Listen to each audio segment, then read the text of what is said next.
ఒక చిన్న బాబుకి అర్జెంట్ సర్జరీ ఒకటి చేయాలని డాక్టర్ కి ఫోన్ రాగానే హాస్పిటల్ కి గాబరాగా బయలుదేరొచ్చాడు. ఆపరేషన్ థియేటర్ వైపు స్ట్రైట్ గా పరిగెట్టాడు. అయితే ఆపరేషన్ థియేటర్ బయట ఆ బాబు వాళ్ళ నాన్న కోపంగా, ఎంత లేట్ గా వస్తారా, మా అబ్బాయి ఎంత క్రిటికల్ కండిషన్ లో ఉన్నాడో తెలుసా మీకు అంటూ అరిచాడు. వెంటనే డాక్టర్, అయ్యో సారీ అండి, నేను హాస్పిటల్లో లేను, నాకు ఫోన్ వచ్చిన వెంటనే బయలుదేరొచ్చాను, మీరు కామ్ గా కూర్చోండి సో దట్ మీ బాబుకి ఆపరేషన్ ఫోకస్డ్ గా చేయగలను అని వినయంగా చెప్పాడు. నీ కొడుకు ఇలాంటి సిచ్యువేషన్ లో ఉంటే నువ్వు కామ్ గా ఉండగలవా అని కోపంగా అన్నాడు తండ్రి. మీ కోపం నేను అర్థం చేసుకోగలను, కాసేపు ఓపిగ్గా కూర్చోండి అని ఇమీడియట్ గా ఆపరేషన్ స్టార్ట్ చేశాడు డాక్టర్. కొన్ని గంటల పాటు ఆపరేషన్ జరిగాక ఆ డాక్టర్ బయటకు వచ్చి, మీ అబ్బాయి ఇప్పుడు సేఫే అని చెప్పి ఇంకా ఆ తండ్రి ఫేస్ కూడా చూడకుండా ఇమీడియట్ గా అక్కడ నుంచి వెళ్ళిపోయాడు. ఎంత డాక్టర్ అయితే మాత్రం ఎంత పొగరేంటి, నా ఫేస్ కూడా చూడకుండా వెళ్ళిపోతాడా అని అక్కడున్న నర్స్ తో కోపంగా అన్నాడు తండ్రి. అప్పుడు ఆ నర్స్ కళ్ళల్లో నీళ్లు తిరిగి ఏం చెప్పిందంటే, డాక్టర్ గారు అబ్బాయి నిన్న నైట్ కార్ యాక్సిడెంట్ లో చనిపోయాడు. ఆ అబ్బాయి అంత్యక్రియలు ఇప్పుడు జరుగుతున్నా మీ అబ్బాయి సర్జరీ కోసం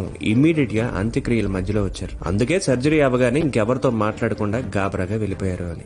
నీకు నొప్పి కలిగినంత మాత్రాన ఇమ్మీడియట్ గా ఎవరిని జడ్జి చేయకు. నీకు తెలియదు, వాళ్ళు నీకంటే దారుణమైన సిచ్యుయేషన్ లో ఉండొచ్చు.